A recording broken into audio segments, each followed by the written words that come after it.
Bonjour à tous et bienvenue dans ce webinaire live Stratégie Bourse Forex. Avant de commencer, est-ce que vous pouvez me dire si le son et l'image sont bons? Bonjour Adrien, bonjour Angelo, bonjour Roger. Très bien, apparemment je vois que tout fonctionne.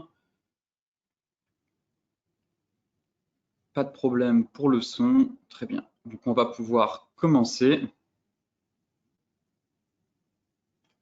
Alors l'image est fixe, normalement je vais la changer. Alors avant de commencer, veuillez prendre connaissance de l'avertissement légal sur les risques. Normalement, l'image a dû changer.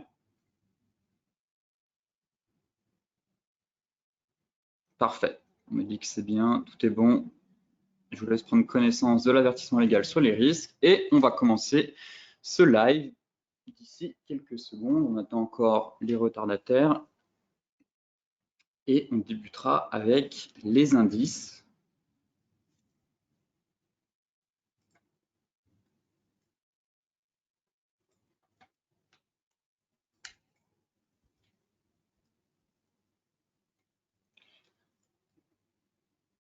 Alors, comme d'habitude, dans ce webinaire live stratégie bourse forex du 25 février 2020, on va se consacrer à l'analyse des indices essentiellement, puisque le retour de la volatilité est là maintenant sur les marchés, en effet, avec les craintes, comme vous le savez maintenant, de la propagation de l'épidémie de coronavirus à travers d'autres territoires, que ce soit au Moyen-Orient ou en Corée du Sud, inquiètent les investisseurs. Donc, on a déjà dans un premier temps ce risque de propagation à une plus grande échelle, mais surtout, ce que je regarde aussi, ce qui va être intéressant, c'est de noter les autres entreprises qui vont à leur tour tirer la sonnette d'alarme, dans le sens où on a eu Apple qui a été la première à revoir justement ses prévisions au prochain trimestre et sur 2020. Et voilà, je pense que c'est la première d'une longue série. Nous allons avoir d'autres entreprises, elles vont être obligées de revoir leurs prévisions, leurs bénéfices, leurs chiffres d'affaires. Et on a eu Samsung aussi, il me semble que j'ai vu hier, qui a annoncé justement une baisse de ses prévisions. Mais quoi qu'il en soit, beaucoup d'entreprises vont devoir revoir leurs prévisions de croissance, de chiffre d'affaires à la baisse. Et cela risque en plus de peser justement sur les indices qui étaient quand même déjà bien hauts. Surtout les indices américains, on était quand même assez perchés dans l'ensemble. On enchaînait les séances de records historiques. Le marché avançait avec des œillères, ne voulant pas croire et gardant espoir sur, on va dire, pour éviter le mot pandémie, que l'OMS ne souhaite pas encore utiliser encore ce mot pour désigner justement le virus chinois. Mais toutefois, force est de constater que cela a un impact sur les marchés et hier, les bourses ont violemment décroché. De ce fait, nous allons faire un point sur la plupart des indices, savoir si est-ce qu'on va rentrer dans une phase vraiment corrective ou, j'ai envie de dire, buy the dip, acheter le point bas pour repartir sur de nouveaux sommets, comme on a eu l'habitude de faire, enfin, comme le marché a eu l'habitude de faire. À chaque fois qu'on a eu des grosses baisses, vous voyez ici sur le CAC, eh bien, voilà, ici c'était une séance où on perdait à peu près, il me semble, quasiment 3%. Approximativement, voilà, 3,12%. Et le lendemain, finalement, le marché a continué voilà, on a fait des plus hauts annuels, on est quasiment revenu sur les plus hauts de 2007. Donc, pareil, ici, à chaque fois qu'on a eu une baisse un peu moins violente, celle-là de 2%, mais tout de suite derrière, le marché s'est repris pour inscrire à chaque fois de nouveaux plus hauts. Donc, la grande question, c'est de savoir si, oui ou non, cette fois, le marché va vraiment corriger. Est-ce que le coronavirus ne serait pas le signe noir attendu en 2020 ou au contraire, finalement, ne pas céder à la panique, se dire que tout va bien, puisque de toute manière, nous avons les banques centrales qui injectent des liquidités sur les marchés. On a bien vu qu'avec la Banque populaire de Chine qui a baissé ses taux et qui a injecté en plus des milliards de yuan sur les marchés pour soutenir les indices. Donc, c'est la grande question. En tout cas, les fondamentaux se dégradent. On a un retour des marchés maintenant aux fondamentaux qu'on n'avait plus avant. Et l'analyse technique, en tout cas, plaide pour une correction à venir. On va se mettre sur le graphique en mensuel. Pour commencer, donc voilà, on était quasiment sur les plus hauts de 2007, vous pouvez le voir ici. Et le marché semblait quand même à bout de souffle. Ici, on avait eu un premier signe d'essoufflement, on va dire, de cette tendance, puisqu'on avait un avalement baissier. La fin de la semaine va être très importante puisqu'on va avoir une clôture weekly et une clôture mensuelle. Donc derrière, ça va donner un peu plus d'indications justement sur la tendance à venir. Et ici, on a eu un premier avalement qui nous indiquait attention, peut-être essoufflement de la tendance, risque de retournement. Il faudra attendre la clôture de cette bougie, mais vous voyez que finalement, on n'est pas parvenu à franchir à la hausse cette bougie pour rejoindre les tops de 2007 et qu'actuellement, on est en train de retracer toute la hausse du mois de février. En hebdomadaire, eh bien, le rempart, c'était cette fameuse oblique qui passe par tous les plus hauts, qui venait soutenir les cours.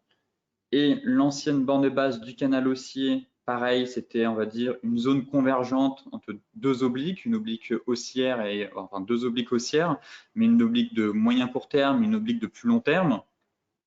Et derrière, par contre, suite à cette chute assez impressionnante, eh bien, le marché déclenche un double top. Ici, voilà, on a une magnifique figure de retournement de tendance, justement, qui arrive sur des plus hauts annuels, quasiment proches des sommets de 2007. Et pour le moment, cette figure est validée. Le marché tente actuellement d'entamer un rebond sur des niveaux de support. Je m'attendais plus à ce que le marché vienne chercher ce matin les 5007. Mais d'un point de vue technique, en tout cas, vous voyez que ici, la ligne de coup de notre figure a été franchie. En tout cas, voilà, cette figure a été validée et si on reporte l'objectif théorique de cette figure, eh bien, cela nous donne un objectif à 5000, on va dire 5490, 5500 points. Donc, effectivement, on constate qu'il y a de la marge pour corriger si la situation et les investisseurs étaient amenés du moins à poursuivre, enfin, du moins à céder à la panique et que la situation derrière, à travers les entreprises, alerte sur leurs résultats. Donc pour le moment, compliqué de se positionner, en tout cas, je trouve, à l'achat sur un tel flux, tout simplement parce que là, on a un véritable flux baissier avec énormément de volatilité. Ici, on est venu chercher, à mon avis, il y avait des acheteurs qui sont venus payer sur ce niveau. Derrière, on a fait une mèche histoire de sortir tous les acheteurs avec des stops courts. Et sur le DAX, on a un magnifique exemple, je vous montrerai tout à l'heure. Mais pour le moment, ce qu'il faut retenir, c'est qu'on a un véritable flux baissier qui est en train de se mettre en place et que les fondamentaux rejoignent l'analyse technique qui plaide en tout cas en faveur d'une correction à venir. La grande question, c'est de savoir si oui ou non, on va avoir un rebond plus ou moins important. Si j'enlève, voilà, je garde l'objectif théorique. Mais est-ce que le CAC va réussir à parvenir à franchir au-dessus de ces lignes de coup pour déclencher un rebond et au final repartir à la baisse, étant donné qu'on a quand même un énorme gap juste au-dessus de notre tête qui n'est pas comblé. Donc ça pourrait être aussi associé à un gap de rupture. Je trouve qu'il est assez propre en hebdomadaire de se le mettre comme ça, où là on voit bien qu'on était vraiment sur un niveau clé entre ces deux droites et que derrière ça lâche. Et ça fait vraiment gap de rupture et ça montre que l'indice pourrait corriger plus, du moins aller sur des niveaux encore plus bas dans les séances à venir. Prudence quand même avec les US qui ont l'habitude d'inverser le cycle baissier comme à chaque fois. Mais pour le moment, j'ai plus envie d'avoir, ça reste mon avis, mais un flux, enfin, ne pas se mettre en face du flux baissier tout simplement, puisqu'on est à contre-courant actuellement, éventuellement à très court terme et en intraday, bien sûr qu'il y a des opportunités pour payer des rebonds de quelques points, mais je pense qu'à moyen long terme, au contraire, voilà, on est dans des zones un peu de survente, on est éloigné des indicateurs, mais concernant l'indice, on risque de déclencher un rebond, mais derrière, honnêtement, je pense que nous allons nous diriger vers des plus bas, en tout cas si les éléments, enfin, les éléments techniques et fondamentaux ne s'arrangent pas, vu que les deux sont assez corrélés en ce moment, je trouve, eh bien, voilà, il faut noter l'objectif théorique de ce double top à moyen terme qui pourrait entraîner l'indice, voilà, dans un premier temps, je pense sur les 5614, ce serait bien 5620, vraiment l'ancienne borne haute de notre range, et derrière, enfoncer un peu le clou un peu plus bas. Et ensuite, ça nous permettra de refaire le point là-dessus. À très court terme, bien sûr, il y a des rebonds, il faut payer les rebonds, hein, il faut. Tout dépend de votre style de trading. Si vous êtes swing, si vous êtes intraday, si vous êtes scalper, bien sûr qu'il y a des rebonds à payer car on a de l'excès, mais restez prudent car tant que ce gap n'est pas comblé, partez du principe que tant que le gap ici n'est pas comblé et qu'on ne repasse pas au-dessus des 5950 points, le flux est baissier. C'est vraiment ça très important qu'il faut garder en tête. Actuellement, le double top est validé, pas de souci. L'indice pourrait rebondir vraiment à la borne basse du nuage ici, voire les 5950. Le flux resterait quand même baissier. Le premier élément à prendre en compte, ça va être si on arrive à parvenir du moins au-dessus de, voilà, du gap. Là, ici, on a ouvert avec le gap baissier ici. Si les prix arrivent à remonter là, OK, on pourrait avoir éventuellement un rebond un peu plus important. Mais si vous voyez que les prix ne parviennent pas à revenir sur ce seuil-là, au-dessus des 5885, partez dans l'idée que ça va être juste un rebond technique et que le flux va rester baissier et qu'on risque de corriger sur des niveaux plus profonds. En tout cas, voilà actuellement l'analyse que je fais sur le CAC avec une prévision au contraire assez baissière, on va dire, étant donné voilà, la force vendeuse et les bougies, et que ce soit en court terme ou même sur d'autres bougies, en tout cas, on n'a pas de signe que l'indice va rebondir et qu'on va avoir un nouveau flux acheteur. Bien au contraire, ne vous mettez pas en face du flux car c'est très dangereux et au contraire, mieux vaut suivre la tendance. Concernant le DAX, si vous avez des questions dans le chat, n'hésitez pas à me les poser. Si vous avez des positions sur certains actifs, eh bien, expliquez-moi votre stratégie, pourquoi vous êtes rentré en position, quel est votre stop loss, quel est votre ratio, qu'on puisse regarder ensemble tout ça et établir des stratégies. Concernant le DAX maintenant, eh bien, le DAX, plus propre techniquement que le CAC, je trouve, mais c'est ça qui est assez intriguant dans le sens où le CAC valide déjà son double top, qui montre que le marché pourrait se retourner, alors que le DAX, lui, est sur support, dans un élargissement ascendant. Comme vous le voyez ici, effectivement, c'était une zone où on peut chercher des achats. À court terme, c'est la zone 12 940, 12 980. Effectivement, on est venu faire une belle mèche, pareil, sortir tous les acheteurs ce matin qui avaient des stops trop courts, et ça a parfaitement bien fonctionné. Mais c'est une zone à mettre à profit. En tout cas, les 12 940 sur le DAX, c'est la zone clé, c'est le pivot clé pour la suite. Si on franchit cette zone, derrière, c'est dégringolade en direction des 12 745 et 12 575 points. Mais à court terme, c'est une zone pour, on va dire, les personnes qui se sentent à l'aise, que ce soit en intraday ou je ne parlerai pas de swing parce que je ne considère pas qu'il y a 400 points à prendre, mais voilà, sur ce niveau technique, en tout cas, il y a quelque chose à faire. Il y a un niveau à travailler puisque on bute dessus depuis maintenant le mois de novembre. À plus court terme, voilà, on a fait une fausse cassure ce matin avec une mèche. Là, on est en train de réintégrer. Effectivement, il y avait des éléments intéressants. Alors, c'était pas en 1 heure. Je crois que c'était en 15 minutes. Il y avait cette divergence exactement que j'avais notée qui était en train de se mettre en place. On en avait une première ici, mais elle n'était pas totalement sur la zone. Une première divergence ici, effectivement, qui pouvait donner quelques points, mais elle s'est passée durant la nuit. Et là, on en a une deuxième qui est en train de se mettre en place. Mais pour moi, en fait, elle n'est pas validée tout simplement parce qu'on a repassé la ligne. Le plus haut, il est à 52. Donc même pas, il n'y a pas de divergence. Si vous avez suivi le webinaire sur les divergences, j'explique maintenant les divergences, comment les trader et comment les reconnaître. Et là, en fait, on n'a pas de divergence parce que vous voyez, malgré le fait qu'elle intervienne sur une zone, eh bien, notre indicateur est repassé au-dessus de la ligne 50. Et comme il s'agit d'un indicateur borné, il ne faut pas que l'indicateur entre les deux bottoms ou les deux tops de votre divergence haussière ou baissière repasse au-dessus de la ligne 50. Ce qui fait qu'ici, elle est passée, donc divergence invalidée sur l'indicateur RSI. Du moins, il n'y a pas de divergence haussière. Donc, on ne peut même pas établir voilà, un scénario de rebond sur zone grâce à cette divergence.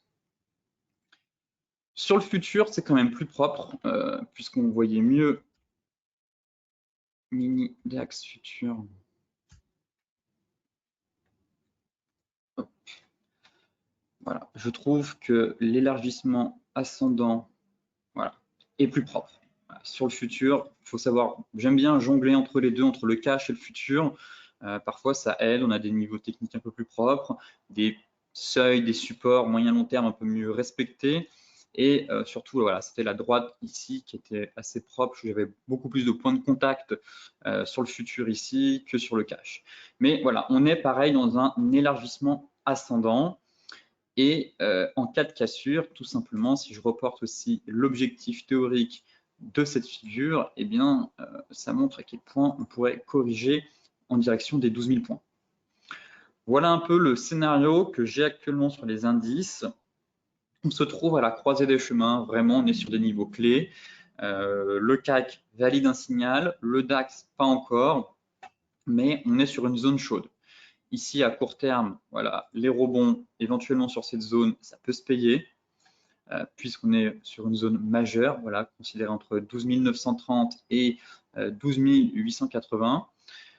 Il faut élargir ses stops en période de volatilité parce que il y a beaucoup de fluctuations sur les marchés et donc vous pouvez très vite vous faire stopper si vous partez du principe que les marchés, enfin du moins si vous fonctionnez comme d'habitude, sachant que la volatilité est plus élevée, eh bien on a plus de chances, enfin, vous avez plus de chances de vous faire stopper tout simplement parce que il y a des mèches, il y a de l'indécision sur les marchés, il y a beaucoup plus de volume que d'habitude. De ce fait, eh bien, il y a un peu des chasses au stop et surtout pensez à maîtriser votre levier aussi en période de volatilité car ça peut très bien partir dans le bon sens comme dans le mauvais sens.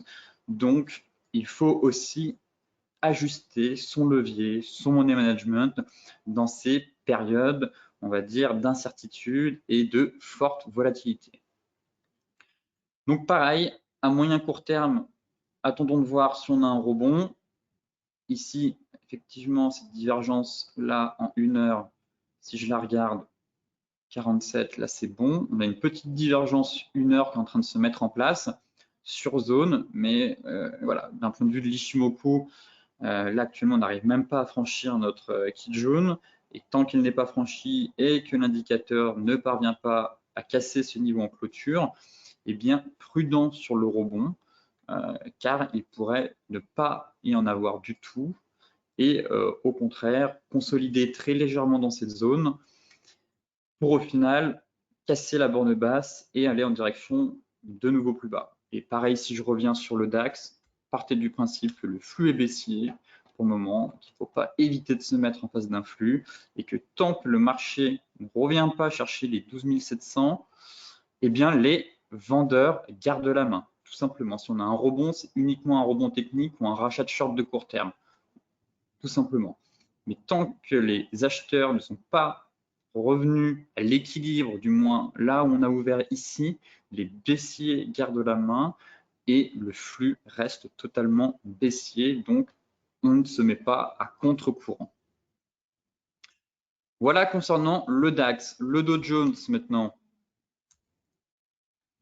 Le Dow Jones, c'est pareil, on a un double top, pas aussi beau, je trouve. Alors, peut-être aller chercher quelques points d'achat sur le Dow Jones. Effectivement, il y a des rebonds à prendre. Le Dow Jones est miné, je trouve, dans le sens où on a une grosse zone ici, je trouve. Ici, on a une énorme zone.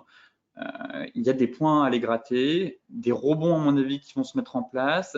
On va enfoncer des rebonds. On a plusieurs gros niveaux.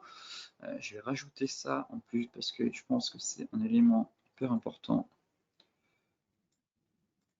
Hop, la moyenne mobile 200.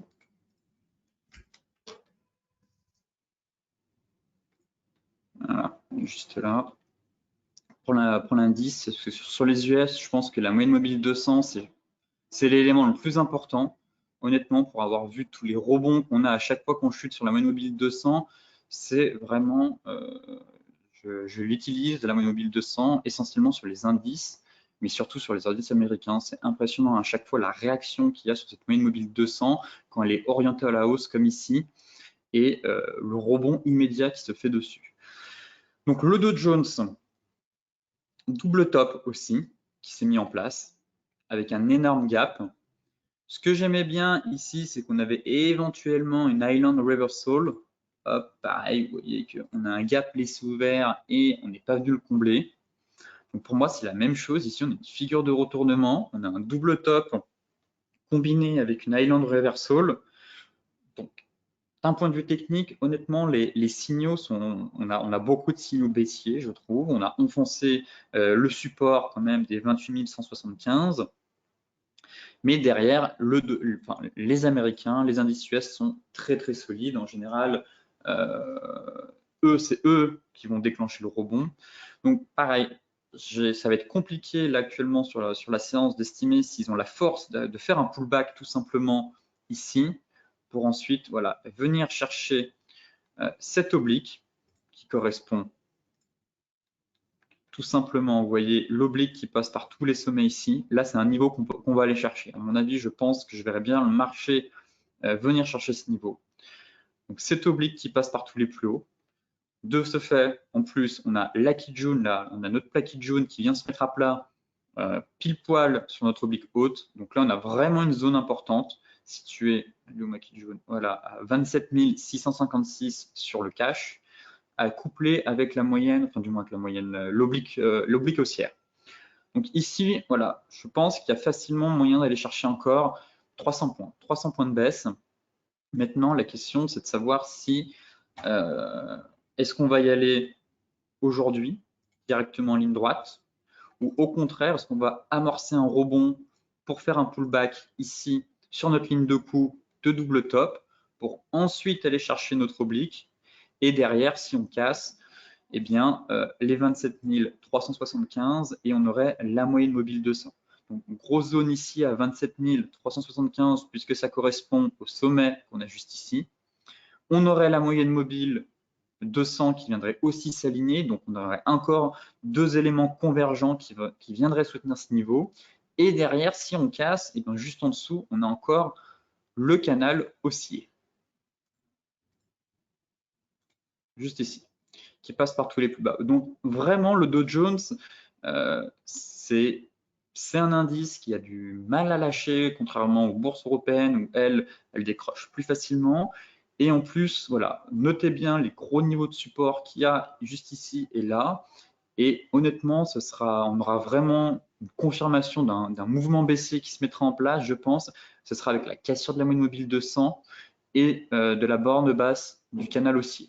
Si on casse ici cette zone là située à 27 400, 27 140, honnêtement, il y a moyen d'avoir un mouvement correctif assez important à prévoir sur les indices US.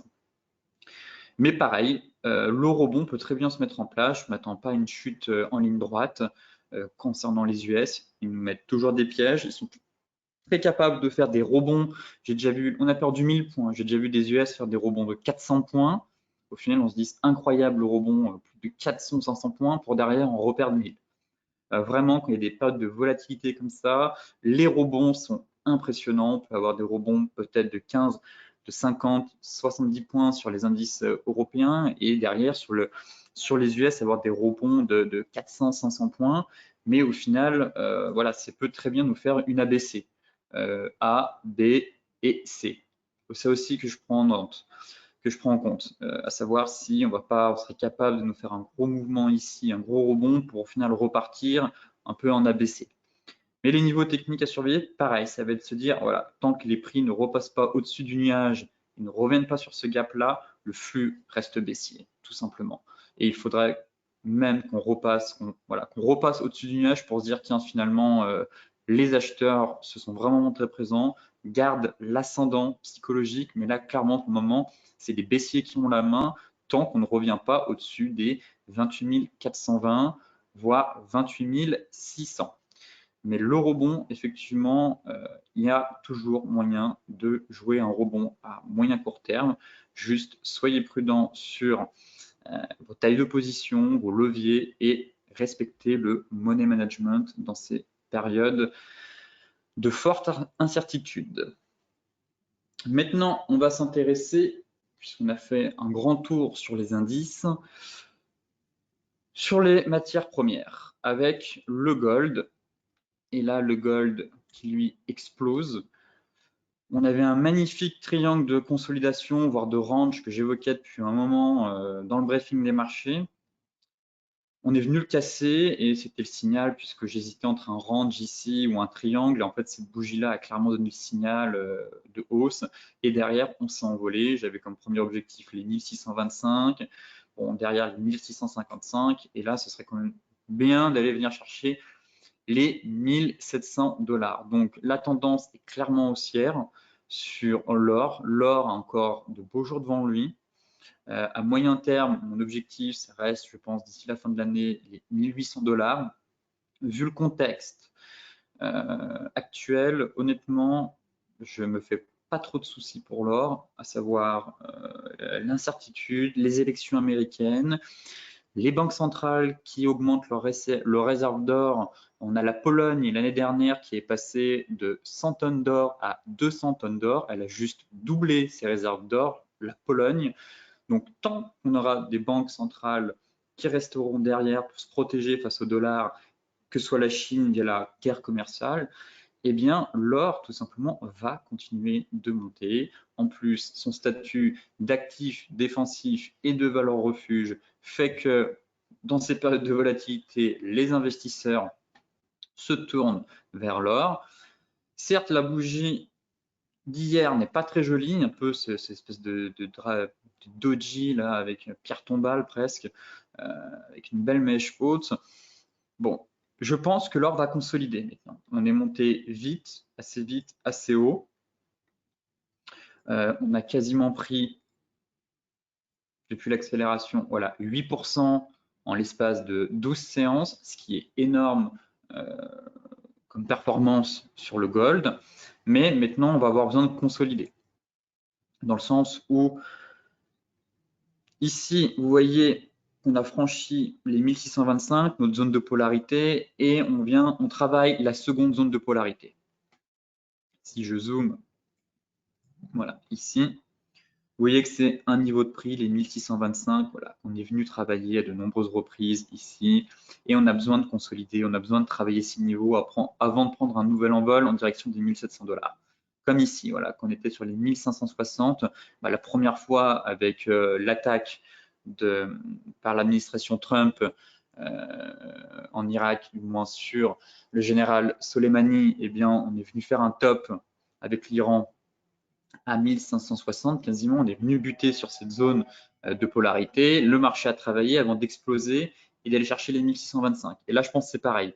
On est sur les 1655, pardon, sur cette zone de prix-là, et le marché va encore consolider.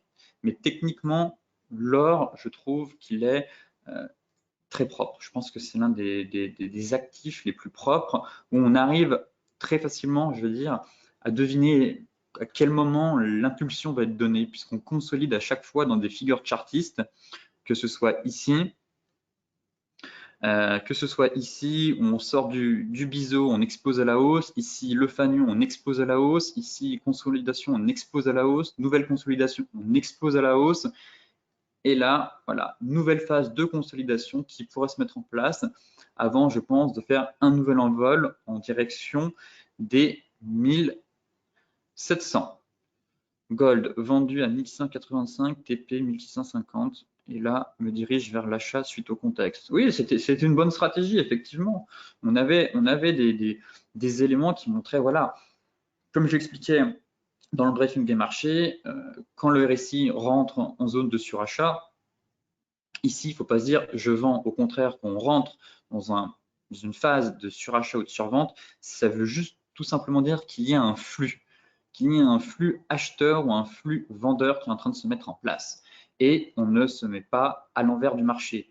Suivez la tendance est votre ami. Ici, vous avez un flux qui se met en place, ça vous prévient qu'un mouvement haussier est en cours. Derrière, voilà, le flux, la personne qui a vendu ici, bon, bah, au final, le marché est venu chercher son stop. Donc, effectivement, on avait des indicateurs qui commençaient à rentrer en zone de surachat. Et c'est vrai que surveiller quand est-ce qu'on sort de la zone ici est un élément qui permet de se dire tiens, on va peut-être finalement consolider maintenant. On pourrait très bien consolider entre les 1685 et je pense les 1637.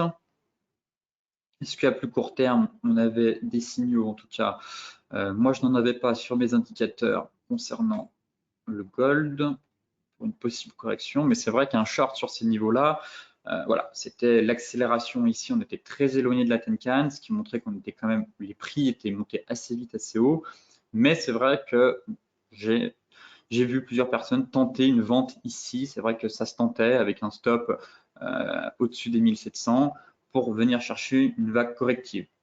Mais je m'attends voilà, à une consolidation maintenant, sauf si on a une grosse chute des indices, mais voilà, je vais me mettre en 4 heures, ce sera un peu plus propre. Mais voilà, une consolidation proche des 1625 ici, quelque chose comme cela.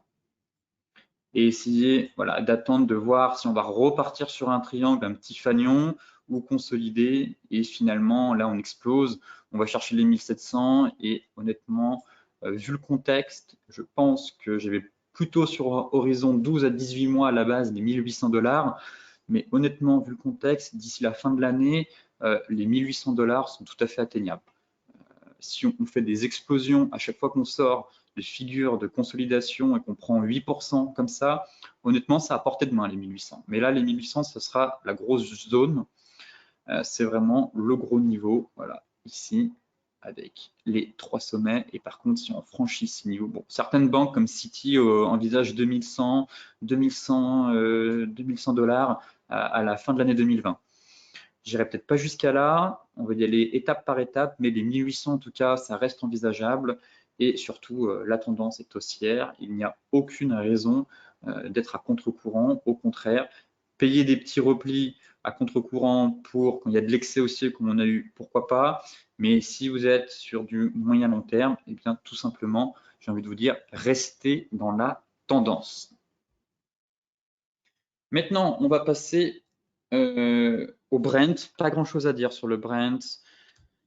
Assez neutre, des signaux contradictoires, je trouve, sur le pétrole Brent, puisque ici, on avait notre avalement haussier qui intervenait sur zone, mais tout est lié aux fondamentaux sur le pétrole. Certes, il y a beaucoup de techniques, mais derrière, ce qu'on attend surtout, ça va être la décision de l'OPEP.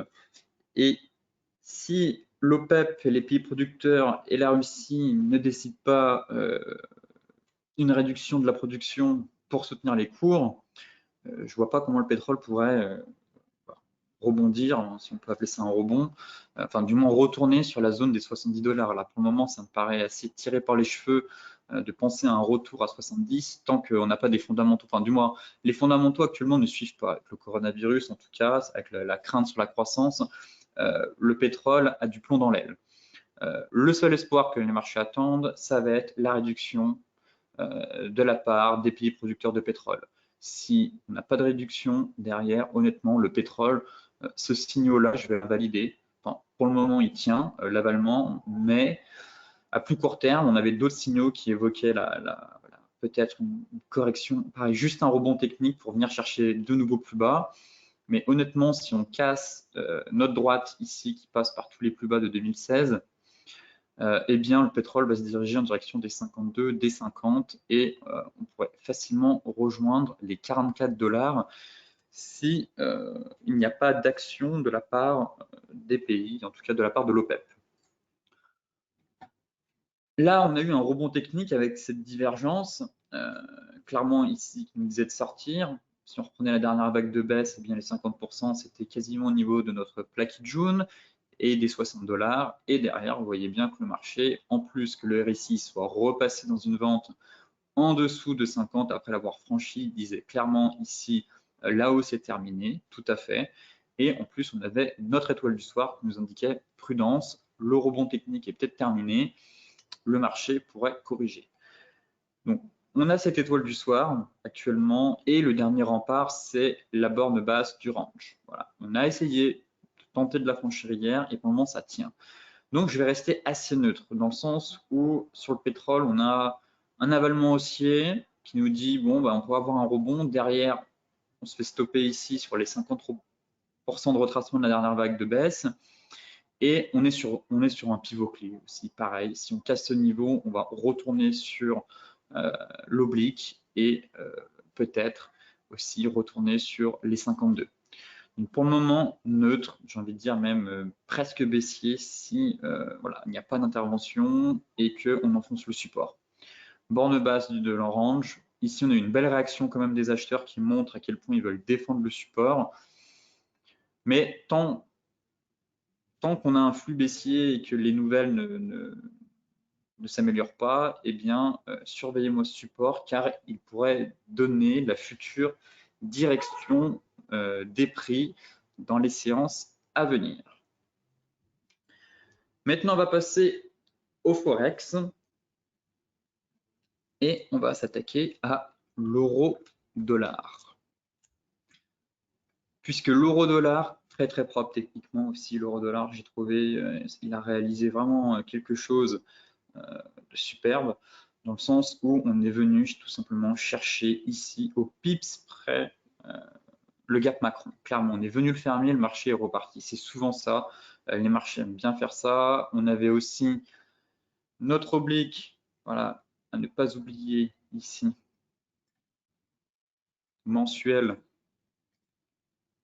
Je vais décaler. Bon, avec tous mes supports et résistances, on ne voit pas super bien, mais voilà, on avait notre oblique qui passait par tous les plus bas depuis 2001 ici et on venait chercher soutenir les cours. Donc ici on a une grosse oblique, je vous conseille de la mettre sur vos graphes si vous ne l'aviez pas vue parce que si le marché cale ou rebondit, eh bien je pense que cette oblique n'est pas là pour rien et voilà, pourrait permettre en tout cas un rebond ou du moins freiner la baisse puisque la dynamique est clairement baissière depuis 2018, mais là on est sur une oblique de très long terme depuis 2001. Alors, notez-la sur vos graphiques. Voilà. Si vous attendez une réaction du marché dans une zone, eh ben, vous pourrez la voir ici. En hebdomadaire, on a encore notre magnifique oblique qui passe par tous les plus bas depuis 2018, qui vient se mêler avec notre oblique, mais elle est un peu plus basse de très long terme. Mais on a rebondi. Pour le moment, c'est l'heure du rebond technique en tout cas.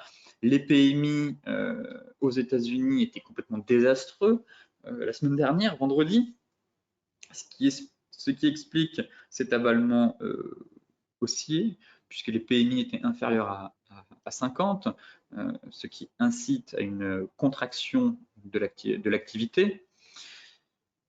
Alors, nous avons eu un magnifique avalement sur zone, pour le moment, on reprend de la hauteur. Je m'attends à ce qu'on vienne chercher quand même ce support-là. Je ne dis pas qu'on cale et qu'au final, le marché ne parte pas. On a quand même comblé notre zone, avalement. J'évoque ce premier niveau de résistance à venir chercher dans un premier temps et je pense que ça va être pareil, c'est d'y aller step by step en se disant tiens très bien, si on arrive ici, quelle est la réaction du marché? Changer de retournement, oui ou non? Non, très bien. Hop, on continue jusqu'au deuxième palier. Changer de retournement, oui ou non? Indicateur, divergence, non, et ainsi de suite. C'est comme ça que je vois les choses sur l'euro-dollar actuellement. Se dire pour le moment, tous les signaux, on a des signaux techniques via des chandeliers japonais, via des droites chartistes, via le comblement du gap. Et on avait aussi notre divergence voilà, qui s'était mis en place ici. Très belle divergence et dont l'objectif théorique, lui, est quand même à 1,0940. Donc pour moi, voilà, là, ça cale un peu. On a du mal à franchir les 1,0860, mais voilà, on a des signaux qui nous montrent que l'objectif théorique serait un peu plus haut et de venir chercher les résistances déjà au niveau des 38,20 de retracement. Et puis derrière, on y va étape par étape, on va chercher d'autres niveaux. Mais tout ça, pareil, si on casse les niveaux, eh ben, vous remontez vos stops, limite, vous pouvez faire des prises de bénéfices sur certains niveaux, remonter ces stops petit à petit, sortir, je ne sais pas, un quart de la position, la moitié. Si on franchit le deuxième niveau et que ça passe, on ressort un reliquat, on en garde un autre, on remonte son stop ou un stop suiveur. Et en fait, le but, ça va être d'essayer d'accompagner ce mouvement, ce rebond le plus loin possible jusqu'à l'essoufflement. Peut-être qu'on va caler sur le moyenne mobile 200, mais voilà, on a un espèce de rebond qui essaie de se mettre en place. Voilà, il faut essayer de l'accompagner le plus longtemps possible et de sortir de position au dernier moment, qu'on se dit, tiens, là, ça va vraiment caler, le marché risque de corriger, et ben au moins, vous y êtes allé, vous avez en sorte des fractales, vous y êtes allé par morceaux, et ça permet de travailler la position justement pour faire, on va dire, avoir un bon ratio. En tout cas, voilà comment on pourrait travailler l'euro-dollar et accompagner ce rebond.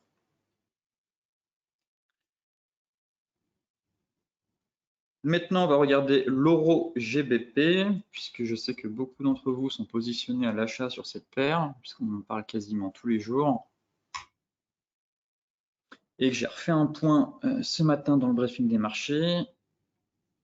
Alors, concernant l'euro GBP, eh bien, on est dans le range tout simplement, puisqu'on évoquait ce range avec ce marteau inversé qui a fonctionné, du moins qui a mis fin à la baisse, puisque quand on est dans un range, eh bien, les stops se placent sous les mèches ici ou sous les mèches les plus hautes. Donc les personnes qui sont rentrées du moins sur la borne basse du range, eh bien, leurs stops normalement sont sous les mèches. Derrière, on peut remonter les stops au fur et à mesure que le marché reprend un peu de hauteur. Ici, j'aimais vraiment pas cette configuration. Voilà, une espèce de étoile du matin, doji. Bon, elle n'est pas validée parce qu'on n'a pas de. Pour valider, c'est des figures de retournement. Donc, pour valider un retournement, il faut qu'il y ait un retournement de marché. Il faut qu'il y ait une tendance avant. Ici, on est juste 3 bougies avec cette étoile filante, pardon. Et derrière, ça cale, on se fait une bougie impulsive. Mais on sent que voilà, j'ai peur que le marché ne fasse une rotation partielle de range. Pour rappel, quand vous avez votre milieu de range qui est ici, si vous voyez que le marché cale, eh bien, en rotation partielle, et ça arrive, ça fait partie du jeu. Parfois, vous allez avoir des belles rotations d'un coup et d'autres fois des rotations partielles. Éléments techniques à prendre en compte sur l'euro GBP pour savoir à quel moment vraiment le scénario serait invalidé. Eh bien, c'est tout simplement dans un premier temps de tracer la droite de tendance qui passe par tous les plus bas. Alors certes, ici, elle vient d'être franchie sur ce chandelier baissier. Toutefois, notre plat qui jaune tient encore, même si là, il remonte, mais on a ici notre magnifique plat et encore ce plat ici qui tient. Et je note, parce que moi, je fais essentiellement du swing trading, du moins, je fais de l'analyse sur du moyen long terme. Je suis pas trop, enfin, je fais pas du tout de scalping, un peu plus de l'intraday. Donc, s'il y a des traders d'intraday parmi vous, eh bien, vous avez ce magnifique range à mettre à profit. Tout simplement. Voilà, là, le nuage se met à plat, twist sans cesse. Et voilà, ici, on a un magnifique range qu'on est avec la bougie qui est là pour le moment, qui est en train de se mettre en place. Donc, à court terme, se dire, tiens, Voyons voir la réaction du range. Ici, on a une réaction positive. Est-ce que ça va tenir? Certes, on a cassé l'oblique qui passe par tous les plus bas qui permettait de soutenir les cours, mais toutefois, si on est dans un range, eh bien, on va continuer à consolider. Et pour moi, le signal, on sera dans une rotation partielle. Finalement, dans le range journalier, c'est si on casse en clôture sous les 0,8340. Voilà, si on a une bougie de 4 heures vraiment qui clôture là-dessous, ce serait un signal quasiment de rotation partielle. Et dans ce cas-là, je vous invite à être prudent et si vous êtes gagnant déjà sur cette position, eh bien de ne pas rester en mode espoir et de se dire oh, on va voir la réaction du marché. Au contraire, prendre ses bénéfices et se dire tiens, si le marché retourne sur la borne basse, eh bien j'y retourne. Si j'ai un chandelier de retournement, eh bien j'y retourne. Je continue à travailler la position. C'est comme ça. Parfois, il faut s'y prendre à plusieurs reprises. Quand vous avez un plan de trading, parfois ça marche super bien, parfois pas tout de suite. Mais si vous savez que vous êtes sur une zone, si vous savez que vous avez des éléments qui convergent, eh bien, il faut travailler. Il faut travailler la position, il faut travailler son plan tant qu'il n'est pas invalidé. Bien sûr, il ne faut pas non plus s'obstiner. Si vous avez des signaux qui vous disent clairement c'est invalidé, dans ce cas-là, on abandonne. Si on retourne sur la borne basse journalière du range, eh bien, qu'on a des signaux, de nouveau, il faut travailler cette borne pour tenter de nouveau une rotation. Donc ici, ce sera ce niveau-là à surveiller. Et soit on va consolider, comme ici, pour repartir à la hausse, soit au contraire, on échoue et puis là, on fait quasiment un peu un double top et on part.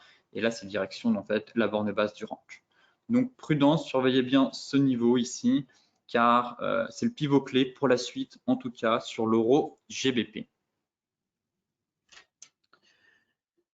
L'euro CHF, on va le regarder aussi, parce que je sais que beaucoup de personnes tradent l'euro CHF qui a du mal à déclencher son rebond.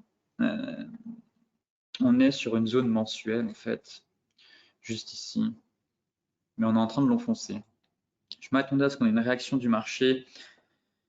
Voilà, vous voyez ici, on a une zone mensuelle, on vient travailler, mais on ne parvient pas à reprendre on ne parvient pas à rebondir dessus tout simplement. En hebdomadaire, on voit qu'on l'a cassé la zone. Je vais me mettre, voilà, ce sera un peu plus propre. Voilà. Ici, notre zone est cassée, en tout cas en hebdomadaire, et on ne parvient pas à rebondir sur cette zone. Donc c'est ça qui m'inquiète. De plus, vu le contexte, eh bien, le franc suisse, c'est un actif défensif, donc statut de valeur refuge, donc recherché en cette période de volatilité et de stress sur les marchés. Derrière, on a quand même la Banque nationale suisse qui sait que le franc suisse est trop fort. Alors, il y a eu une enquête là récemment qui disait que quasiment 38 ou 40% des entreprises suisses estimaient que le franc suisse était trop fort et que l'euro devrait se situer plus aux alentours de 1,10 indice et que c'était pénalisant pour eux d'avoir un franc suisse aussi fort. De ce fait, la Banque centrale tente d'intervenir sur les marchés en vendant des francs suisses. Elle en a vendu quasiment pour plus de 2 milliards la semaine dernière, mais ça ne parvient pas, ça ne suffit pas en tout cas. Le momentum, la force vendeuse est trop présente sur cette paire et le rebond ne se matérialise tout simplement pas. Donc là, c'est vraiment direction les 1,0540 et les 1,0490 tant qu'on n'a pas de rebond. Voilà, c'est ce niveau-là que je cherche. Là, on a un enchaînement de body et de mèche ici. Là, on a une belle zone. Et je me dis, bon, si ça ne veut pas rebondir sur ce niveau, le prochain gros niveau que j'attends, c'est les 1,09, 1,0490, 1,0540. Là, ici, là, toute cette accumulation de body et de mèche, ça, c'est vraiment la zone que je surveille. Et puis, si derrière on enfonce, bon, bah là, c'est directement en retour sur les 1,03. Malgré la divergence qui se forme. On me dit oui, il y a une divergence, je sais qu'il y a une divergence, mais elle n'est pas validée en fait. Tout simplement, elle ne se valide pas. Hier, on a tenté de la valider hier, mais pour moi, elle va se valider cette divergence uniquement si les cours réintègrent. On fasse une sorte de bear trap ici. On se dit tiens, finalement, c'est un gros bear trap. On réintègre. Et si on a une belle bougie impulsive qui réintègre notre zone de support, elle va aussi valider voilà, la divergence. Et dans ce cas-là, oui, ça donnera un signal. Tant qu'on est sous cette zone, eh bien en fait le flux reste baissier tout simplement et la divergence pourrait très bien continuer à évoluer très lentement jusqu'à atteindre les 1,05. Et puis si elle atteint les 1,05 et qu'on a une divergence et qu'il n'est pas validé et qu'elle se valide sur ces niveaux, eh ben c'est parfait, on aura une divergence sur zone. Pour rappel, tracez vos zones sur vos graphiques, que ce soit pour les chandeliers japonais ou les divergences, vous verrez que bizarrement, le taux de succès est beaucoup plus élevé que si on trade avec des chandeliers japonais un peu n'importe où ou qui ne correspondent pas à des niveaux, là où les intervenants de marché, ils n'interviennent pas n'importe où. Il y a des niveaux clés, il y a des zones mensuelles, essentiellement des zones, des niveaux techniques, des droites. Eh bien, plus vous avez des signaux, que ce soit des chandeliers japonais, des divergences, des moyennes mobiles qui apparaissent là, eh bien, plus la probabilité est forte que votre trade, ou tout le moins que votre setup de trading fonctionne, puisque vous êtes sur une zone de prix. C'est très important, les zones de prix. Concernant l'euro CHF, on a fait le tour. AUD-USD, ça va être très rapide. Pas grand-chose à dire. On a enfoncé le support mensuel. Très bien, voilà. Assez brutal d'ailleurs. Mais on a enfoncé le support mensuel. Et la question, c'est pareil, c'est ce qu'on va se faire un pullback là-dessus pour repartir à la baisse. Mais en tout cas, le flux est très baissier. J'ai pas d'éléments actuellement qui me disent qu'on va avoir un rebond. On est peut-être éloigné. Bon, là, j'ai la formation d'une divergence, mais elle est clairement pas validée.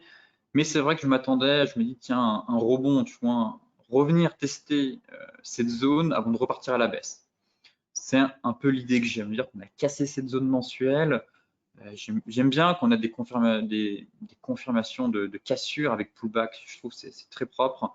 Et venir tester ici, trouver un petit chandelier de retournement pour repartir à la baisse, c'est un peu l'objectif que j'ai sur cette paire. Voilà. Pour le moment, le rebond technique me paraît un peu risqué de se dire tiens, je vais tenter le rebond parce que là, j'ai rien en fait. J'ai pas de. D'un point de vue, là, on a limite un petit range qui se met en place ici en 4 heures. Un peu fébrile, je trouve. On va même se mettre en 1 heure. Voilà, les traders de range, encore une fois, si vous voulez intervenir, je n'ai même pas mon nuage qui est twisté, ça n'empêche pas que on a un range, je vais le tracer un peu mieux. Voilà. Un range ici, donc voir la réaction du marché, si vous avez des signaux de retournement, un range, voire même un triangle, j'ai presque envie de dire. Voilà, on part un peu sur un triangle comme ça. 1, 2, 3, 4, 5, on est plus sur un triangle, tout simplement, on n'est pas vraiment dans un range. Voilà, on a un triangle. Voilà, beau mouvement qui vient du bas. 1, 2, 3, 4, 5. Ça le valide. Reste à savoir maintenant si on va casser par le bas, pullback, et on va au final de nouveau plus bas, ou consolidation dans le triangle, sortie par le haut, et dans ce cas-là, on va chercher la zone mensuelle en pullback. Voilà le plan à peu près à mettre en place sur cette paire. Se dire, bon, voyons voir le triangle, ce qu'il va donner. Mais c'est vrai qu'il y a une sortie par le haut, ce serait propre techniquement puisqu'on irait quasiment, si je reporte l'objectif théorique, ça donnerait la zone mensuelle pour un pullback et se dire qu'il y a un pullback ici, chandelier de retournement et pour partir pour un swing move, clairement. Juste rebond technique et ça repart à la baisse. Scénario intéressant à venir dans les prochains jours, pour le moment un peu tôt, mais au moins on peut élaborer déjà ce type de scénario sur l'AUD-USD. Concernant le GBP-USD. GBP-USD, eh bien lui, il est dans un biseau, tout simplement. Un biseau dans un range, ou un range dans un biseau plutôt. Ici, on a notre biseau de consolidation. Hop. Voilà, on a notre biseau et dans ce biseau, on a un range. Pareil, reste à savoir un range ou un double bottom. Intéressant comme configuration. Là, on cale un peu sur la résistance et la zone d'équilibre du range, donc notre milieu de range. Mais pareil, le scénario, c'est de se dire, tiens, si on casse à la baisse ici, notre oblique, on va aller chercher les 1,27, prendre appui sur la moyenne mobile 200, pourquoi pas, chercher en direction des 1,25, ou au contraire, on aurait un double bottom, et si on sort par le haut ici, on valide le double bottom, et on casse par le haut le biseau. Donc là, ça fait vraiment un beau mouvement, et derrière, on pourrait aller chercher les 1,3315, je pense. Sinon, à plus court terme, Eh ben, stratégie de trading range. Encore une fois, votre range 4 heures, il est ici. Là, je l'avais tracé en daily, mais hop, si je me mets là, pour reprendre un peu plus propre, ici, voilà. Et de nouveau un range, ici entre ces deux bornes. Et là, actuellement, on est au milieu, donc il n'y a pas grand-chose à faire. Ici, éventuellement, c'est vrai qu'on avait des éléments intéressants pour tenter le rebond, que ce soit l'oblique basse du biseau ou le petit marteau ici. Mais là, pour le moment, rien à faire. Attendre soit un retour sur la borne basse, soit un retour sur la borne haute et surveiller. Et là, honnêtement, ce serait propre de se dire, si on casse la borne haute, on casse aussi notre oblique un peu du biseau. Et là, ça enverrait un signal fort, je pense, en direction des 1,3315. Donc pour le moment, rien à faire, si ce n'est du moins pour des trades swing trading ou même intraday, peut-être que vous avez trouvé quelque chose ici dans un range encore 1 heure. Je pense que si je descends 15 minutes, à mon avis, il y a encore un range. Mais pour jouer un long mouvement, eh bien, on va être focus sur la borne basse ou la zone de convergence située juste ici.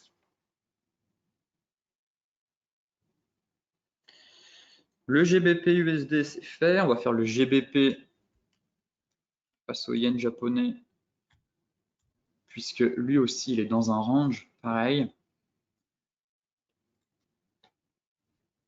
On est venu assez propre aussi, le GBP face au yen, puisqu'on avait en fait ce canal haussier. Et en fin de semaine, on est tout simplement venu pullbacker.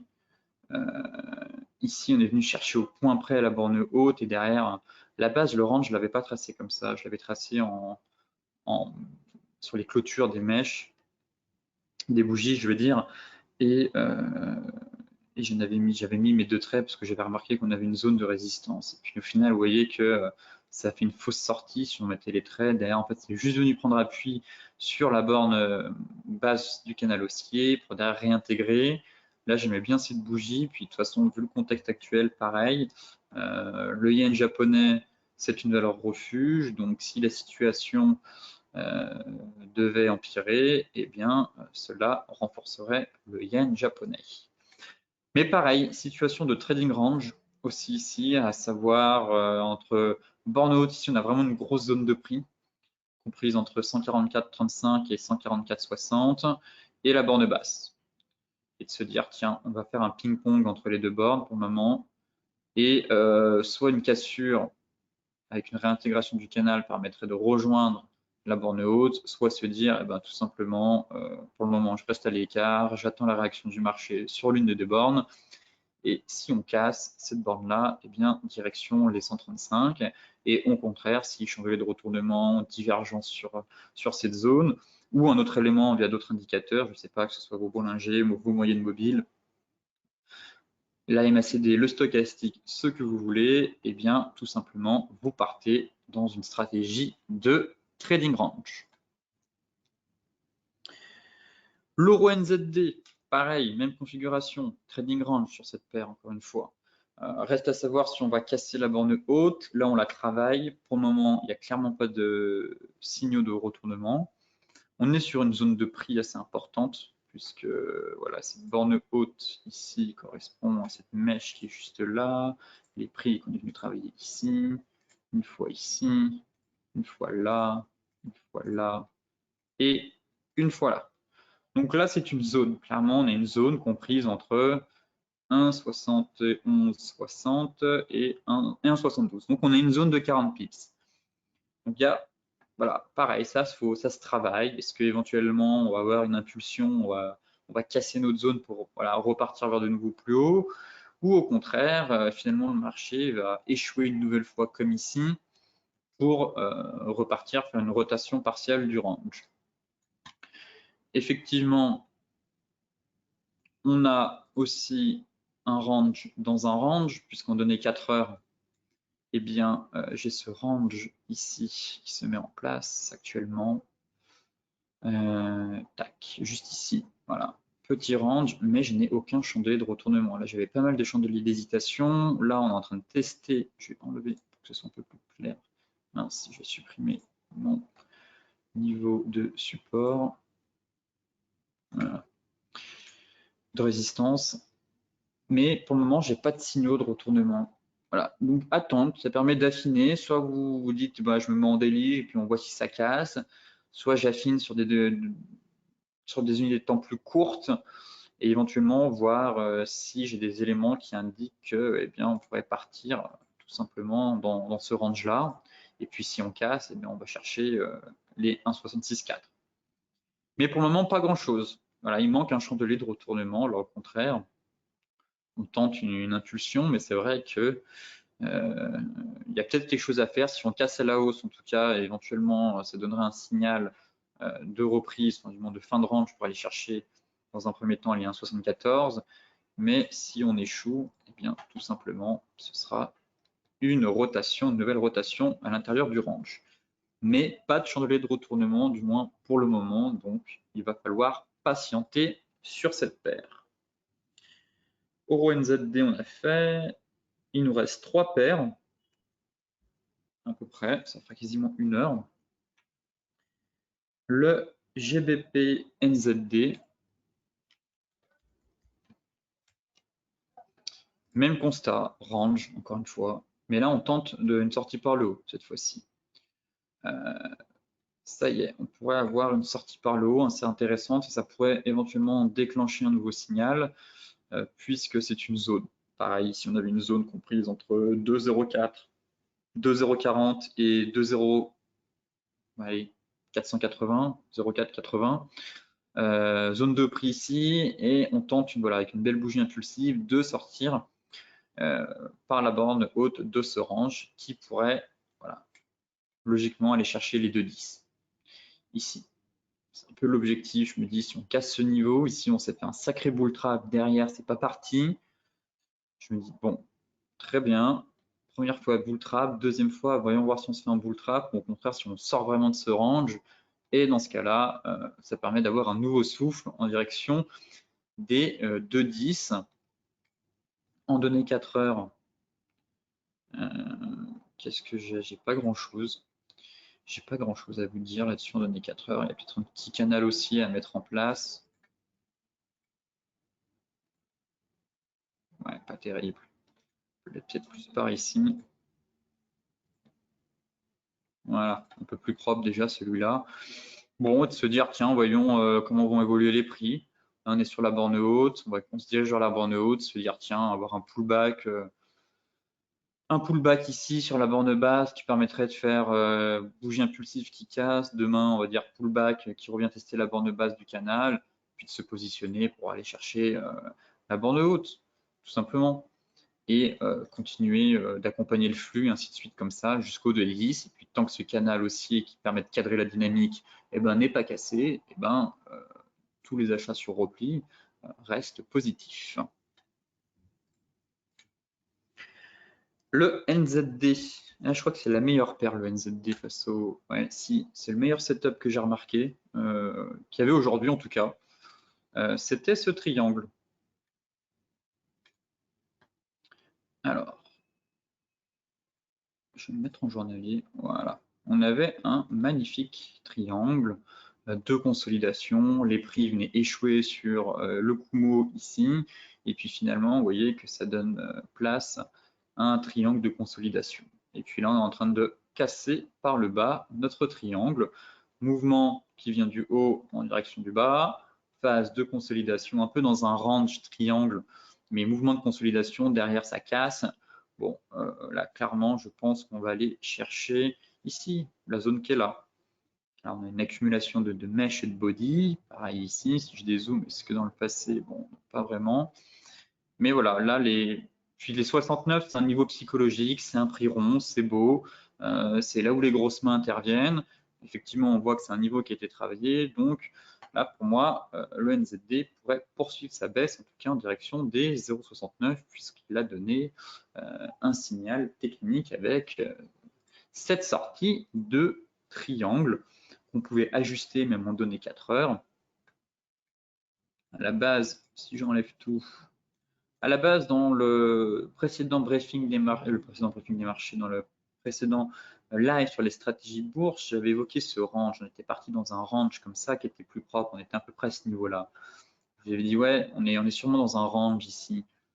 Et puis, je me suis rendu compte que quand vous voyez que finalement les cours commencent à avoir du mal à rejoindre la borne haute, là on la rejoint parfaitement. Ici, bon, on n'y arrive pas totalement, un peu moins qu'ici. Ici, vous voyez, là c'est plus bas, enfin ce plus haut, ce plus bas est plus haut que ce point bas, et ce plus bas est plus haut que ce point bas. Et de se dire, tiens, finalement le range, est-ce qu'il ne serait pas un peu en mode triangle? Ce matin, je me suis rendu compte que, eh bien, ouais, si on partait comme ça faisait propre. La cassure se fait sur une bougie impulsive et on a un magnifique triangle à peu près. Voilà, comme ça. Et là, on a un magnifique triangle de consolidation de range avec un signal qui vient d'être donné. Donc, est-ce qu'on va avoir, pareil, un petit pullback ici avant de repartir? Bon, pourquoi pas, hein, c'est vrai que sur les figures chartistes, on a beaucoup de pullback, mais c'est vrai que si, étant le yen japonais et que ça se renforce, eh bien, on pourrait très bien aussi avoir, là-dessus, je ne suis pas madame, pas madame Irma, j'ai pas une boule de cristal pour vous dire si on va partir directement à la baisse ou au contraire faire un pullback pour rejoindre les 69. En tout cas, voilà, si je reporte l'objectif théorique, ça donne à peu près un objectif vers les 69. Et en plus, on avait le double top ici, pour rappel, que j'évoquais. Et ce double top, l'objectif théorique, lui, n'a pas été atteint. Situé à 69, 69,20. Et l'objectif théorique de ce triangle, il se situe un peu en dessous. Il se situe vers les 68,80. Mais on a une zone. Donc pareil, si l'objectif c'est la zone, on n'est pas cupide. On ne se dit pas, ouais, l'objectif théorique c'est en dessous de la zone. Ouais, mais si le marché fait ça, bon, bah c'est bête. Tout simplement parce que parfois l'objectif théorique n'est pas atteint parce qu'on avait une zone et de se dire, bon, bah je voulais grappiller 20 pips de plus parce que c'était l'objectif théorique, eh bien, parfois ça peut payer, très bien. On va peut-être aller plus bas, mais parfois, clairement, eh bien, le marché ne vous fait pas de cadeau, va chercher pile la zone, le niveau, et repart à la hausse. Et donc, pareil, ça ne sert à rien de se dire, c'est pas possible qu'un trade gagnant se transforme en trade perdant, tout simplement. Donc, soit vous baissez vos stops, vous prenez quelques bénéfices, vous gardez un reliquat si vous vous dites que ça peut aller plus bas, mais en aucun cas vous restez en mode espoir en vous disant ouais, le marché va aller chercher les 20 pips qui restent. Non, vous ne transformez pas un trade gagnant en trade perdant, c'est inconcevable. Et enfin, le NZD-USD pour les traders court terme. J'ai essayé de vous mettre quelques graphiques un peu en intraday. Je ne fais pas trop d'intraday, moi, plutôt des mouvements swing de plusieurs centaines, voire sur les indices centaines de points en moyenne.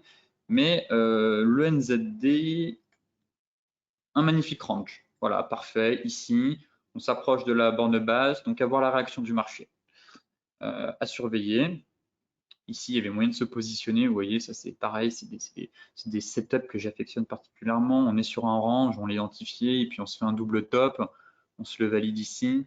Bon, c'est super propre, quoi. Ça, c'est des setups où j'adore les ranges, où je sais que je vais trouver une divergence sur la borne haute ou une figure chartiste, comme ici avec un double top. Certes, ça ne fait pas un super ratio, mais dans ce cas-là, j'adapte le ratio dans le sens où quand vous avez un double top, petite astuce, je l'avais déjà expliqué dans le briefing des marchés, mais je vous le redis ici. Quand vous avez un double top, il y a deux façons de fixer un stop. Je vais prendre un graphique propre et vierge. Là, vous avez le mouvement ici. Voilà, et ça, ce sera la petite astuce de la fin. Et après, je répondrai à vos questions puisqu'on aura fini le tour d'horizon. Mais petite astuce pour trader les double tops. Les double tops, je tiens à vous le préciser quand même, c'est l'une des figures chartistes que j'affectionne le plus car son taux de réussite est très élevé. Contrairement, celles que je déteste le plus, c'est les épaules tête-épaule. Je ne supporte pas ces figures, c'est piégeux et ce n'est pas du tout les figures qui fonctionnent le mieux. Celles qui fonctionnent le mieux, ce sont les triangles, les drapeaux, les fanions et les double top. Surtout double top, double bottom et triple bottom ou triple top, c'est vraiment des figures qui fonctionnent parfaitement. Donc maintenant, pour trader un double top, comment on fait? Eh bien, on attend la cassure de la ligne de coup, ici. Quand votre ligne de coup se situe là, votre neckline, vous attendez la cassure. Une fois que c'est cassé, il y a deux méthodes pour placer son stop. Soit vous êtes du style trader agressif, vous voulez un ratio de 1 pour 2. Dans ce cas-là, vous mettez votre stop au milieu de la figure. Vous mesurez la hauteur ici entre le point haut et le point bas de la neckline. Vous mettez votre stop au milieu, ce qui permet de vous faire un ratio de 1 pour 2, ce qui est tout à fait correct dans le money management. Et derrière, comme vous reportez la hauteur, eh bien, vous mettez votre take profit au niveau de l'objectif théorique. Donc, ça vous fait un ratio de 1 pour 2. Parfait. Très bon style de money management, c'est très bon. D'autres plus prudents, je ne dirais pas bon père de famille, parce que parfois ils ont raison, vont mettre le stop sur les plus hauts, tout simplement ici. Donc le stop, on le met sur les plus hauts. Tout simplement pourquoi? Eh ben, parce que le marché est fourbe de temps en temps et va, sans faire semblant de casser votre ligne de coup, et peut partir en triple top ou en range. Dans ce cas-là, pour au final partir derrière. Mais voilà, c'est un élément technique à connaître, de savoir placer son stop correctement sur les figures chartistes. C'est hyper important. Donc, soit milieu, soit au-dessus, car ceux qui ont placé au-dessus, qui se disent, bah tiens, finalement, si le marché me fait un triple top ou un range, bah, je ne me fais pas sortir. Je me fais pas sortir et derrière, finalement, bah, mon analyse était plutôt bonne puisque le marché est parti à la baisse. Mais le ratio n'est pas bon. Du coup, vous avez un pas n'est pas bon, mais vous avez votre risque reward, du coup, est de 1 pour 1 au lieu d'être de 1 pour 2 si vous le mettez au milieu du range. Donc après, c'est à vous de voir. C'est à vous de voir si vous préférez être agressif et avoir un ratio de 1 pour 2 ou être plus prudent et de vous dire, tiens, si le marché finalement part pas tout de suite ou part dans un range ou un triple top, eh bien, je ne me fais pas sortir, j'ai un moins bon ratio, mais je contrôle et je maîtrise mon risque. Voilà un peu comment on trade les doubles tops, les doubles bottom et les ranges. Et pour un range, c'est pareil, hein, le stop, il se met au milieu. Ici, soit au plus bas, pareil, mais en général, les ranges, quand on est des sorties de range, c'est un peu plus propre. C'est moins piégeux. La configuration du range n'est pas la même que sur un double top ou un double bottom. Mais ça, on verra pareil. Je vais être amené à faire un webinaire sur les figures chartistes et je développerai ça en détail dans les prochains mois parce que voilà, c'est un sujet qui me tient à cœur et c'est intéressant d'expliquer un peu le fonctionnement des figures chartistes au lieu de les tracer simplement avec des droites et de se dire là il y a un triangle, là il y a ci, là il y a ça. C'est surtout intéressant de comprendre comment on valide ou on invalide un triangle, comment on valide ou on invalide un double top, parce que pareil, les double tops ont des conditions. Voilà. Parfois, il y a des double tops, ce n'est pas des double tops, il y a des conditions pour valider les double tops. J'évoquerai tout ça plus tard, vu que ce n'est pas le but de ce webinaire, de ce live, mais je voulais vous donner l'astuce pour les puristes qui tradent les figures chartistes. Donc, pour revenir ici, eh bien, nous avons un range en 1 heure, et donc la cassure par le haut permettrait de reprendre un peu de hauteur, sachant que la tendance est clairement baissière. En 1 heure, eh bien, pareil, si on casse par le bas, se dire, eh ben, on ira chercher voilà, le support ici à 0,6269. Et donc, comme je viens de vous l'expliquer, pareil, quand vous tradez les ranges, eh ben, le stop se met en général au milieu du range. J'ai trop vu de personnes qui cassaient des ranges, qui disaient le stop, je le mets juste ici, mais c'est trop serré, il suffit d'une mèche en plus sur le forex, ils se font sortir tout de suite alors que leur analyse était bonne. Eh ben non, le stop se met au milieu, ratio de 1 pour 2. C'est plus que correct d'avoir un ratio de 1 pour 2, c'est très bien. Parfois, vous aurez des ratios beaucoup plus, de 1 pour 3, mais 1 pour 2, vous êtes gagnant. Vous serez gagnant avec un ratio de 1 pour 2 dans votre money management. Très bien, on a fait le tour d'horizon avec un live qui a duré un petit peu plus d'1 heure, 1h10 à peu près, le temps de démarrer. J'espère que ça vous a plu. En tout cas, si vous avez des questions dans le chat, n'hésitez pas à me les dire tout de suite. S'il y a des paires que je n'ai pas analysées, si vous voulez que je revienne sur certains éléments de marché, eh bien, c'est maintenant qu'il faut me le dire, mais je pense avoir fait à peu près le tour d'horizon de tous les actifs.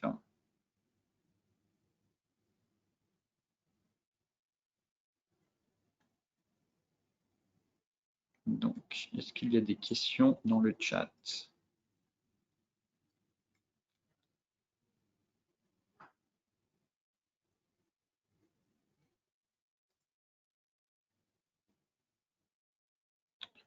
Personne n'a de questions, apparemment. Très bien. Non, parfait, tu m'as conforté pour NZD face au yen. Oui, oui, NZD face au yen, c'est une belle configuration. Je trouvais que c'était la meilleure. Moi, j'adore les figures chartistes, Adrien. Et bon, on verra, hein, mais j'aime bien ce mouvement qui vient par le haut, comme ça. Mouvement, bon flux baissier qui se met en place, consolidation, et puis fin de consolidation, enfin consolidation dans une figure chartiste, fin de consolidation, cassure par le bas actuellement avec une bougie impulsive. C'est vraiment des setups comme ça que j'aime beaucoup. En tout cas, voilà, des fois vous avez des figures chartistes qui interviennent un peu n'importe où, mais pareil, là, voilà, le marché se cherchait, se consolidait, puis derrière, voilà, on a un mouvement qui vient du haut. C'est pas comme si on était dans un range et qu'on avait une figure chartiste qui se formait dans le range. Là, c'est un peu parfois c'est piégeux. Là, on a vraiment une belle tendance qui se met en place. La figure chartiste qui consolide, qui montre qu'on a une fin de consolidation parce qu'on avait un flux baissier qui était un peu fort. Voilà, c'est des setups qui fonctionnent bien généralement.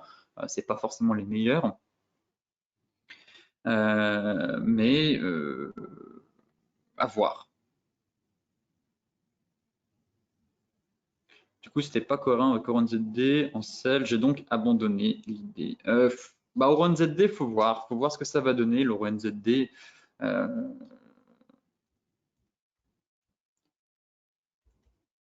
Simplement parce que ouais, j'ai rien pour le moment. Oui, on va regarder le Palladium si vous voulez pour terminer, mais c'est vrai que le Oran ZD, on est pareil, on est sur une borne haute de range, ce qui va nous faire.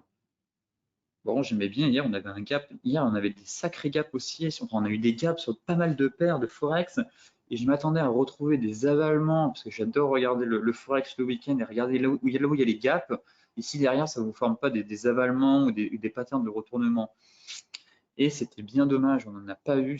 Pourtant, on avait des énormes gaps baissiers aussi sur certaines paires. Et je m'attendais à voir certains mouvements. Justement, sur le NZD USD, on avait un magnifique, mais il n'a pas pris. Là, on avait un magnifique gap baissier. Là, on avait un magnifique gap baissier. On avait ce marteau ici. Je me suis dit, tiens, là, le gap baissier, il commence à faire l'avalement. À faire cet avalement, mais on n'a pas réussi à clôturer au-dessus pour avaler. Mais là, pareil. Et puis, on avait la divergence qui se mettait en place. Je me suis dit, là, pareil, on a une belle configuration pour un rebond. Avec la divergence qui aurait pu se mettre en place, l'avalement sur le Forex avec gap baissier qui avale le marteau. Ça faisait super propre. Mais au final, non, on a calé. Et puis, on est parti dans un range en fait, tout simplement, et ça commence à échouer. Et je me dis, bon, bah finalement, vu la bougie du jour, on va sortir par le bas et puis on va continuer le flux baissier, hein, puisque la dernière fois, on évoluait dans un range, on est sorti par le bas, on évolue dans un range, on va encore en sortir par le bas, ça se trouve. Enfin, logiquement, c'est ça. Hein. Quand vous avez une tendance qui est baissière ou haussière, que vous avez un mouvement de consolidation, eh bien, la probabilité est plus forte qu'on sorte dans le sens de la tendance qui est actuellement en place plutôt qu'on ne la renverse. On parle rarement de range de renversement, c'est plutôt des ranges de consolidation. Donc en général, c'est pour sortir dans le sens de la tendance qui précède le range. Voilà, c'est aussi élément clé de marché à connaître et à retenir.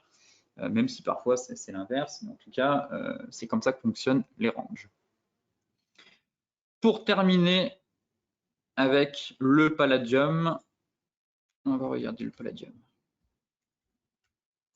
C'est incroyable ce qu'il réalise le Palladium, c'est super propre, c'est vraiment l'actif de l'année. C'était l'actif de l'année dernière, c'est encore l'actif de l'année cette année. Compliqué de se positionner. Bon, c'est haussier, hein, ça c'est sûr, il n'y a pas de doute sur la tendance, c'est clairement haussier. Ici, on avait une figure de consolidation. C'est ce que je me dis en fait, c'est toute la difficulté à savoir si c'est un fanion ou si c'est un triangle symétrique.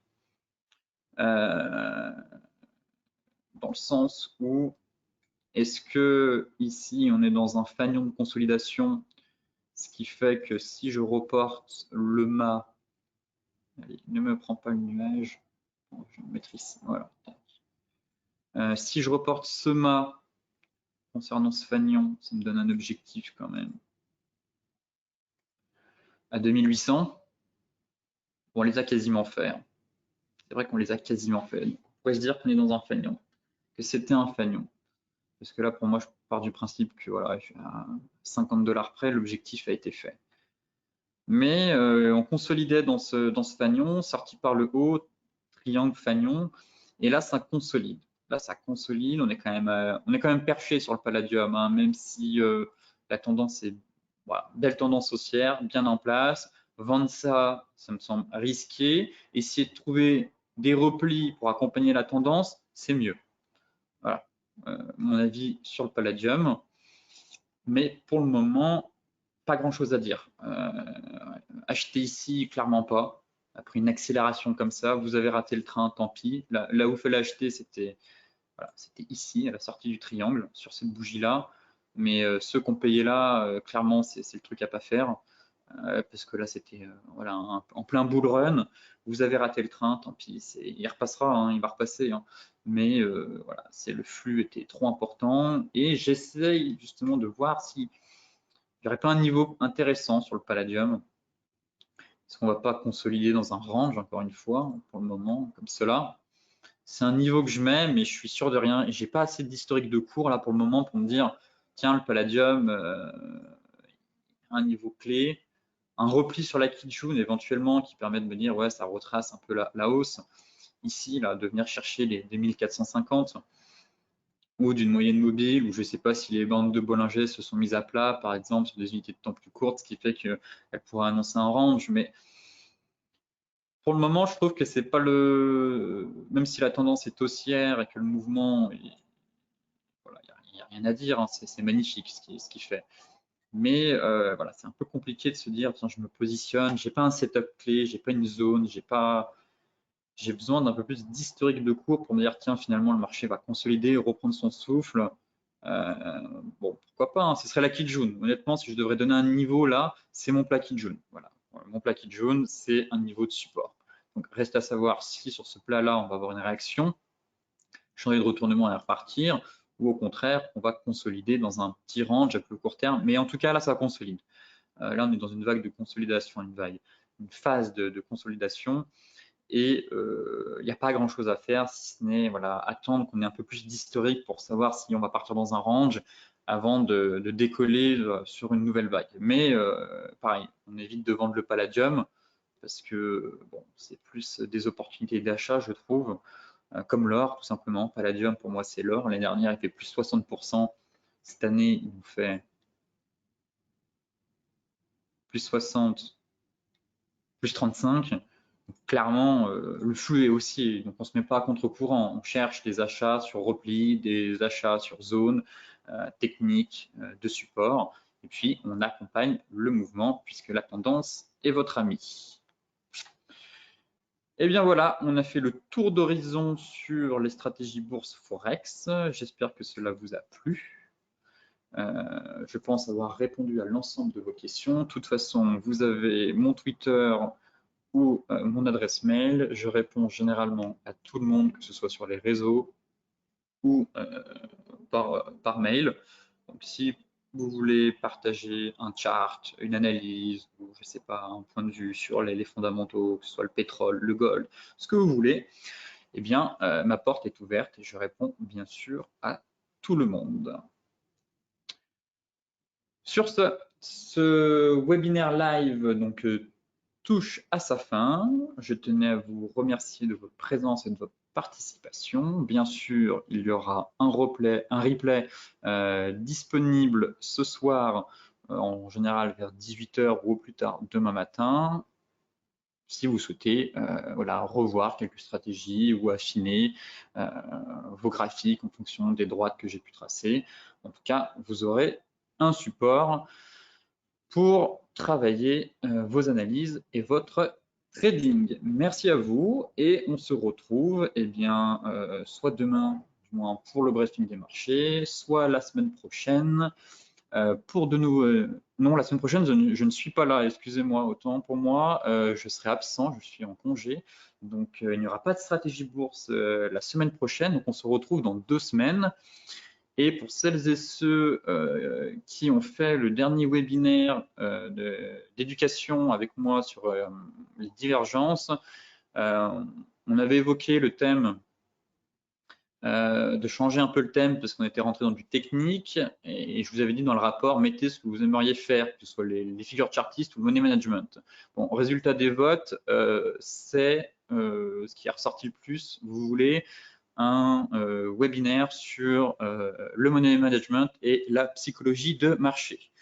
Donc, début, milieu mars, je pense, à mon retour, voilà, le prochain webinaire de formation à délai fixe sera sur, il n'est pas encore disponible, je n'ai pas encore créé l'événement, je vais le mettre bientôt, mais je tenais déjà à vous informer, étant donné que je ne suis pas là la semaine prochaine, mais il sera sur la psychologie de marché et le money management. Donc, je communiquerai là-dessus bientôt dans le briefing des marchés pour vous inscrire.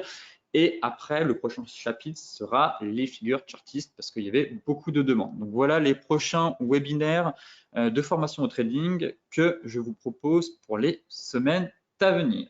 Sur ce, merci à vous, merci de votre participation. Je vous souhaite à toutes et à tous une excellente journée, de très bons trades et on se retrouve très bientôt pour de nouveaux points sur les marchés ou de nouvelles stratégies.